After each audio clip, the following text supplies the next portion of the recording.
Hello everyone and welcome back to my channel. My name is Charlie Herman and welcome back to Charlie's Cruise Tips and Reviews. So today I will be reviewing my most recent cruise, which I just got back from yesterday, the Norwegian Escape 7-day Western Caribbean cruise out of Port Canaveral, Florida. I am going to straight up say while the cruise itself was fine, the service on board, there was a lot to be desired, and some experiences on board. There was a lot to be desired, but I'll get back into that later. So, my friend and I, we were cruising out of Port Canaveral for a change of pace this time because we decided we hadn't been there before, and since we have to rent a car to get to Port Canaveral anyway, we ended up flying to Tampa 2 days before the cruise. The cruise left on Saturday the 2nd, so on Thursday morning the 30th, we flew into Tampa. We spent the night there, had a great time. I got to see my little college roommate, he lives down there. So I'll be doing another video in a few months because I'll be cruising out of Port Canaveral again in March, so I'm going to compare and contrast which airport is better to fly into when you are cruising out of Port Canaveral, if you do need to rent a car or some other mode of transportation compared to what I'm going to be doing in March, but I'll talk about that at another time. So again, we flew into Tampa. We stayed at the Marriott Aloft downtown Tampa hotel. It was right on the Riverwalk. It was beautiful. Our room wasn't ready when we got there, but we did walk a little bit up and down the Riverwalk, about halfway up, about 30, I would say 30 or 40 minutes after we got to the hotel. We got the text that our room was ready, so we went back to the hotel, we got our stuff, went back to the room, took a couple of naps, and then went out for dinner. We had a great time in Tampa, and as I said, I got to see my old college roommate. He came by my hotel, we met for a drink. It was really good to see him. The next morning, we drove over, we stayed in Cocoa Beach. We stayed at the Hilton Garden in there with a stop in Orlando. If you haven't been to Orlando in a while, I'm going to say if you have only a little bit of time, check out International Drive. It's a lot more built up than it used to be. The last time I was staying on International Drive, I think was about in 2005, so about almost 20 years ago, about 18, 19, yeah, it was March 2005, so it was about a little under 19 years, almost 20 years. It's really built up. There are a lot more restaurants. There are a lot more options on International Drive now. So if you're staying in the Orlando area and you're not going to one of the resorts, or you want to stay clear of the resorts, check out International Drive. There's a lot to do there. There are a lot more restaurants. There are more hotels. So consider that as an option instead if you want to stay in Orlando in between all the different theme parks and everything, rather than staying in Kissimmee. Okay, so we stayed at the Hilton Garden Inn in Cocoa Beach. Our room was ready when we got there. Actually, it wasn't. There were plenty of rooms, so they got us in a room. We went to the beach. Anyone who stays in Cocoa Beach or Cape Canaveral when sailing to Port Canaveral next day does, and we did this again. Went to Fish Lips. Our little tradition before cruising out of Port Canaveral is going to Fish Lips. The menu is still the same. They still have great food, great drink options. It still overlooks the harbor, especially at night. It's beautiful. So anyone who's cruising out of Port Canaveral, I do recommend trying to go to Fish Lips one night while you're there. Okay, so we left on Saturday morning. First thing when we get to the port, it was not clearly marked where we had to go, because once we gave our bags to the porter, he pointed us one direction to go into the terminal. Then the guy from NCL over there pointed us in another direction, and we had to walk all the way around to get back to the entrance where we originally were pointed to going. So it was not clearly marked, and communication could have been better at embarkation. Once we got into the terminal, went through security, the platinum check-in, it was very quick. There was a separate seating area, and we started boarding, I think, around about 10:30, 10:45 in the morning, so a lot earlier than we normally board. My friend and I, we were on the ship about 11 a.m., so that's one of the quickest boardings we ever had. Rooms weren't ready until about 4 o'clock. No, not 4 o'clock. About 1:30, 2 o'clock, our room was ready, so we finally able to go to our rooms and drop our stuff.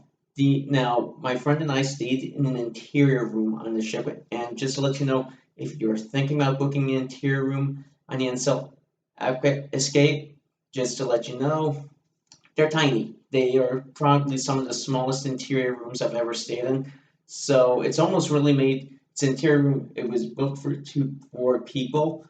It it is advertised for two people. To be honest, unless you get a family interior room, it's really not much bigger than a studio. So if it was one person staying in there, rather because they couldn't get in the studio room and they're paying the double single supplement, that's one thing. But if it's two people staying in that room, just to let you know, you're going to be on top of each other, which me and my friend really were. So if you're traveling with someone else on this ship, I do not recommend getting an inside room unless that's all you can really afford. Then I would recommend getting a family inside room because it's a little bit bigger. This room was about a hundred, maybe 105 square foot total. So, like I said, you and your roommate, whoever you might be going, friend, family member, whatever, you're going to be on top of each other, and there's not going to be a whole lot of room. So, I would recommend if you're traveling with someone on this ship, do not get an inside room unless it's absolutely necessary. Okay, another thing about the ship is we had the specialty dining. We went to Teppanyaki Grill. It was phenomenal, as it always is. Now, the show, our chef did a great job. I didn't get his name, but he did a wonderful job. And so I definitely recommend if you have the dining package, go to Teppanyaki, but make your reservations online because typically that and Cagney's are the two most popular restaurants on board that ship. So make your reservations online if you can. Otherwise, you might be out of luck if you try to book it the day of when you get on board the ship, or if there are even any reservations left, or they could be completely sold out and you're going to be on the waiting list. So try and pre-book as many dining, specialty dining options for either teppanyaki or Cagney's when you get a chance. Another thing, as I said about the service on board, which I'm going to get into right now, is that our stateroom steward, we only saw her twice in 7 days, and I'll say that again, twice in 7 days. The third day and the second to last day of the cruise on day 6. That is only time we saw her. And the first time we saw her on the third day, we requested towel animals. She didn't have any left that day. And then for the rest of the cruise days, you would think you get a towel animal every day. We got one that day, and then we got one the last day of the cruise. So literally, out of a 7-day cruise, when we did request animals, we only got it twice. So I am not happy about that because normally when you go on a cruise, you see your stateroom steward every day. They're usually asking you how they can help, what they can do for you. She barely knew our names, and as I said, we did not see her till the third day, which really upset me a little bit because that when you have a cruise like that, they usually you meet them the first day and they ask you what your needs are, anything they can help you with, and she just didn't seem to care or didn't know what she was doing. It might have been a little bit of both. I don't know, but she's probably one of the worst stateroom stewards I ever had. We did tip her what we normally leave for a stateroom steward.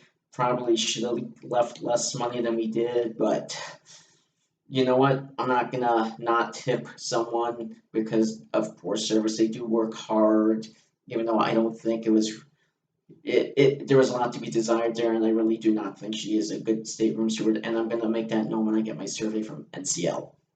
Okay, another thing I talked about the service on board is that almost always when you go into the bars or especially if you go back to the same bar, they usually call you by name. This was not very personable on this cruise. I only got called my name a few times on board by the same bartender, and this is because the two bartenders who did call me by name, I've sailed with before several times with. So for the two of them who I did sail with before, they called me by name, but the other ones just called me sir or mister or just sir or said thank you, but they did not call me by name, which kind of bothers me a little bit because other cruise lines I've been on, they call you by name, you get to know them, you sit down and chat with them a little bit. These guys, yes, they were very busy, I'll give them that, but they just acted like it wasn't very personable, like you would see on Carnival.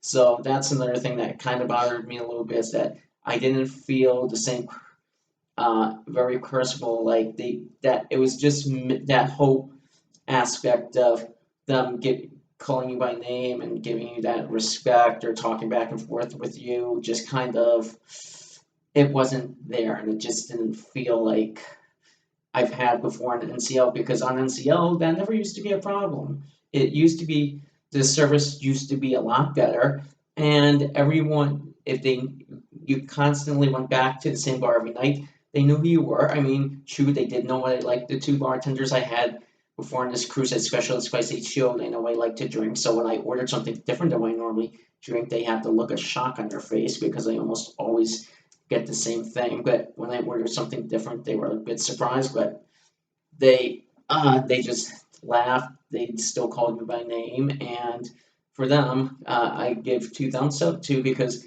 for the rest of the bar staff on board, it's like I understand they're busy, but they at least could give you the courtesy of calling you by name. Okay. One of the entertainments I went to most the nights on board on this cruise was Hal at the Moon. Now, previous to COVID, it was 6 nights a week during Halidim on a 7 day cruise. It would always start off the first night. They'd probably have the second night off, and then the rest of the cruise they'd be there every night. Ever since NCL has come back from COVID, Hal at the Moon now is every other night and doesn't start till the second night of cruise, which kind of bothers me a little bit. I think if you want to get the cruise off on the right foot, you want to have one of your main entertainments at night start the first night. So I really don't. I can understand if you did they because they only had it 4 nights on the cruise instead of all 6 or 7.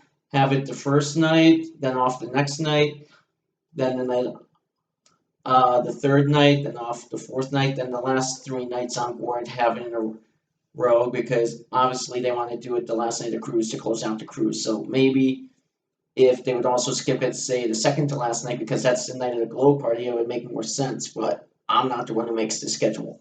One thing about Hal at the Moon, which really surprised me this time, is a lot of the songs I requested, they didn't know. And these are not songs that when you think off the top of your head, people would not know, because it is a piano bar, and these songs usually are played religiously in the piano bar. One song I requested on the first night, which didn't get played, is "Ride with Me" by Nelly, which is most people, if you've been to a piano bar, know at some point that gets played. My friend, the last night of the cruise, requested "God Bless the USA." They didn't play that, and also another one I requested twice. And I don't know how anyone doesn't know this song, because the song's almost 20 years old. Actually, it might be a little bit more than 20 years old at this point. Is "My Immortal" by Evanescence. I mean, please tell me, how in the name of Amy Lee do you not know, especially in the piano bar, the song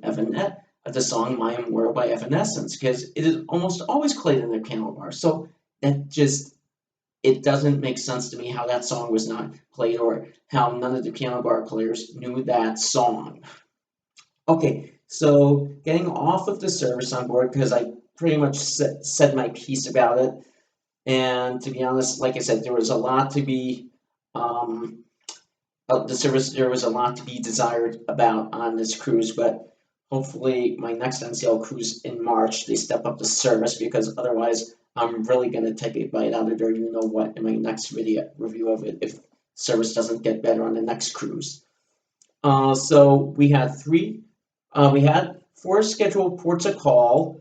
Cozumel, which was the first port of call. Now, for anyone who's sailed on NCL before, you know the cruise ship docks in the downtown port. Unfortunately, this time we got beaten there by a Disney ship, and as you know, the Escape is so large, and so is some of the other ships. If it doesn't get into that first slip in the downtown area, it has to dock port somewhere else. So we port for the first time ever at the International Cruise Terminal in Cozumel, which is about 2 miles, 2.5 miles away from downtown. So as you know, it's a further away from downtown. So my friend and I attempted to walk downtown to go downtown and have some fun there. But the problem was it was about 85 and sunny, and the humidity was just so warm. We made about maybe half a mile, then turned back to go back to the cruise port. So unfortunately, we did not make it to the downtown area this time in Cozumel. However, at the International Cruise Terminal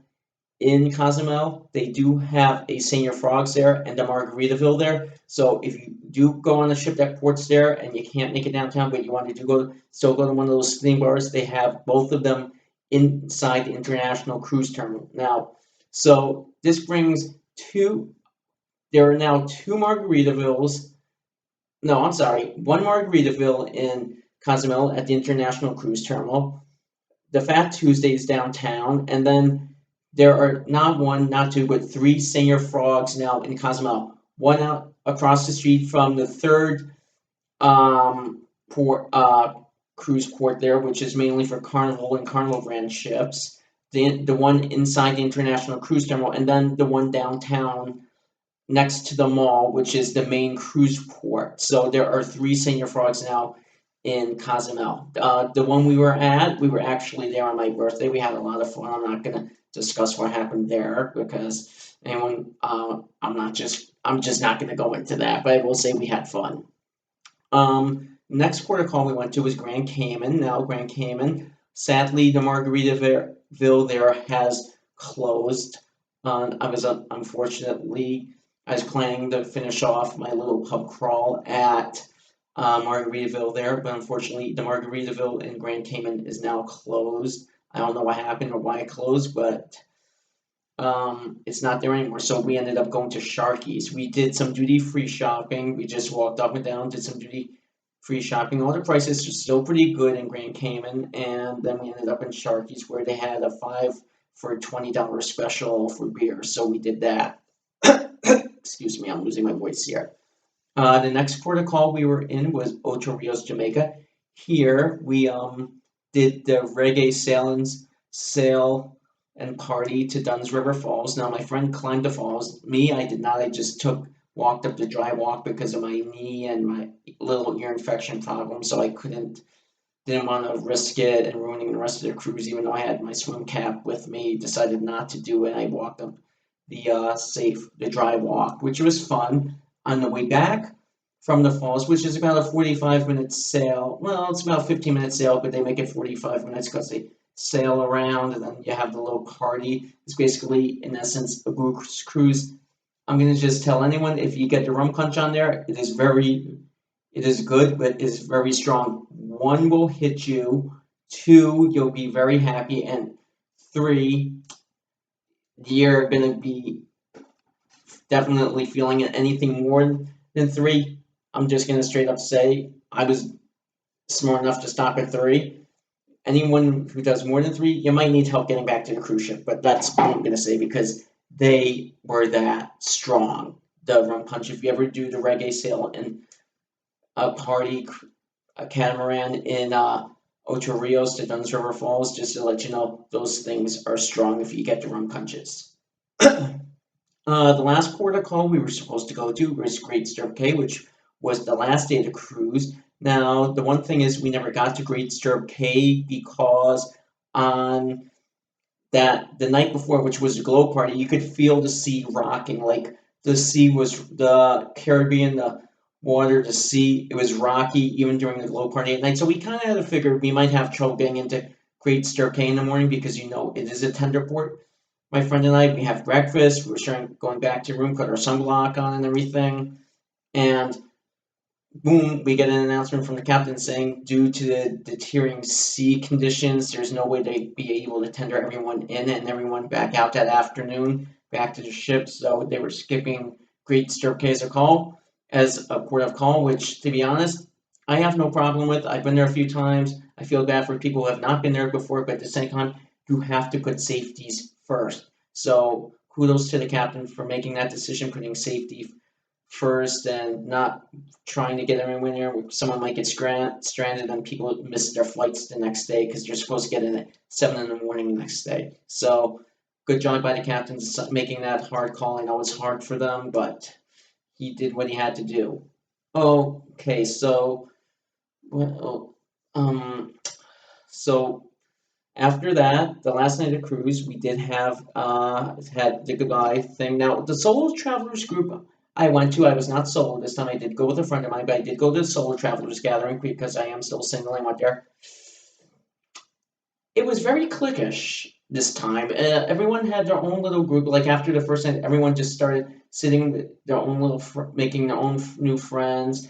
There wasn't a lot of camaraderie. Like you would talk to the same two or three people every night, and unfortunately, it just wasn't as friendly or is inclusive as it normally is. Like everyone had their own little group, and everyone either sat together at dinner, or some nights my friend and I didn't even go to dinner with the group because we had our own dinner reservations at the specialty restaurants. Or it's like, you know what, we just don't want to.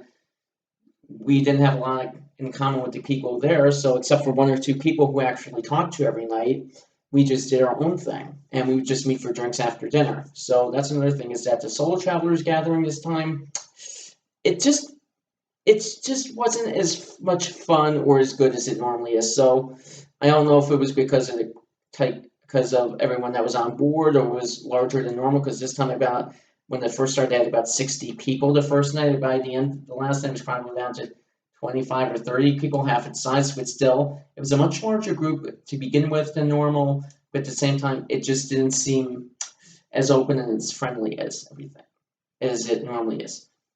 All the other things on board, the district brewery is still a lot of fun. I would recommend going there on board. I would recommend the Sid Norman's Poorhouse. The show was it was outstanding. If you're ever on one of the NCL ships that offers the Sid Norman's Poorhouse, I recommend going to the show. If not every night, at least go 2 or 3 times throughout the cruise, because they do have I believe, 4 or 5 shows on board. Yes, they have 4 or 5 shows, so I recommend you see at least one. And definitely you want to go to the one the last night of the cruise when they dress up like it's the high school prom. So I definitely recommend the Sid Norman's Poorhouse. As I said, this wasn't my best experience with NCL. I'm gonna give this cruise about a 6.5 out of 10. Actually, I'll make it a 7 out of 10. As I said, the cruise itself, the service on board wasn't great. Some of the entertainment could have been better. And the ship is still beautiful. Spice H. Oh, one thing about Spice H2, which I did not like. Normally on other cruise lines, they have security, especially around the adults only area, so there are no kids around. There were kids in Spice H2O because there was no security around, and parents would bring their little kids in there. Or I saw an 18, 19-year-old sneak her little sister in there who was like 12, 11, 12, 13 years old in there, which did not make me happy, because it is supposed to be adults only, 18 and over, from 6 a.m. to 7 p.m. So that did not make me happy at all that we had kids which in the adults only area, and no one said anything to them. That there was no one monitoring that. So that did upset me a little bit as well. That's why I'm giving this a 7 out of 10 for a cruise, because you didn't see security except at night in most places, or by the main pool. You didn't, the service just wasn't that great on board, and to be honest, I've had much better experience with NCL. So I'm basically saying, NCL, step your game up, because I'm coming back March 3rd on the Norwegian Epic. If you think I'm rough on you now, you have no idea what's coming in the next review if things don't improve a little bit. Thank you very much for watching my video. My name is Charlie Herman, and I will talk to you be back very soon. Thank you.